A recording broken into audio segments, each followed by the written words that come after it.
ABC ప్రభుత్వ quarters ను ఉన్నఫలంగా ఖాళీ చేయించడం తగదని ఎస్సీ ఎస్టీ బీసీ మైనారిటీ ఐక్యవేదిక వ్యవస్థాపక అధ్యక్షురాలు పట్నం రాజేశ్వరి డిమాండ్ చేశారు. సోమవారం కర్నూలు కలెక్టర్ కార్యాలయం ఎదుట ఎస్సీ ఎస్టీ బీసీ మైనారిటీ మహిళా ఐక్యవేదిక ఆధ్వర్యంలో ఆందోళన కార్యక్రమం నిర్వహించారు.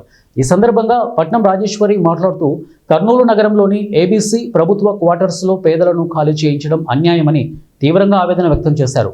ఈ క్వార్టర్స్ లో పేదలు మధ్యతరగతి ప్రజలు నివసిస్తున్నారు. వీరికి సొంత ఇల్లు కూడా లేవు. కొంతమంది చేసిన తప్పిదం వల్ల నిర్దోషులైన పేదలను ఖాళీ చేయించడం ఏ విధమైన న్యాయం కాదు. ప్రభుత్వం ముందు ఈ ప్రజల కోసం గృహ పథకాలు అమలు చేస్తే తప్పకుండా బయటకు వెళ్లేందుకు సిద్ధంగా ఉంటారు. కానీ ప్రస్తుతం వారికి ఎలాంటి ప్రత్యామ్నాయం లేకుండా రోడ్డుపైకి తోసేయడం అన్యాయం అని వారు అన్నారు. ప్రస్తుత విద్యా సంవత్సరం మార్చి వరకు గడువు ఇవ్వాలని, లేదంటే కనీసం టిడ్కో గృహాలను లబ్ధిదారులకు అందించేంత వరకు గడువు పొడిగించాలని ఆమె డిమాండ్ చేస్తారు.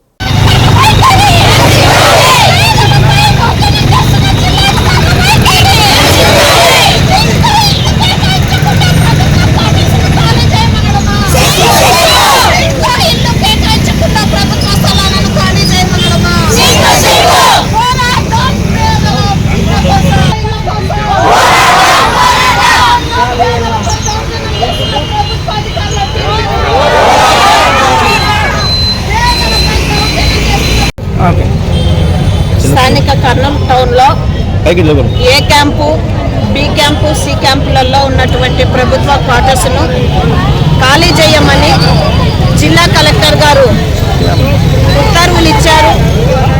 అయితే గత వారము ప్రజా వినతుల పరిష్కార వేదికలో జిల్లా కలెక్టర్ను కలిసి గడువు ఇవ్వమని చెప్పేసి కాలనీ వాసులందరూ కూడా, ప్రభుత్వ క్వార్టర్స్లో కాలనీ వాసులందరూ కూడా కోరడం జరిగింది. ఈరోజు అనాథరైజ్డ్ గా వాళ్ళు ఉన్నారు అని చెప్తా ఉన్నారు. అనాథరైజ్డ్ గా ఉన్న వాళ్ళతో మీరు ఎందుకు ఓట్లు వేయించుకున్నారు అని మేము అడుగుతా ఉన్నాం.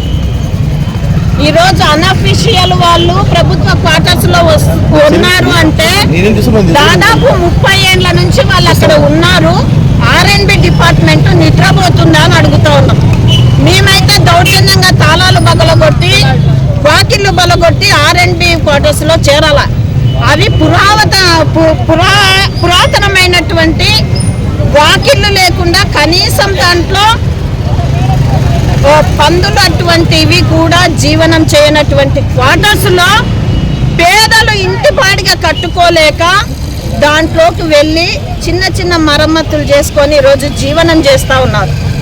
ఈరోజు పిల్లలను దగ్గర బళ్ళకు దాంట్లో అడ్మిషన్స్ చేయించుకోవడం జరిగింది. అకాడమిక్ ఇయర్ మధ్యలో మీరు ఖాళీ చేసి వెళ్ళిపోండి అంటే ఈ విషయాలన్నీ కూడా గత ప్రజా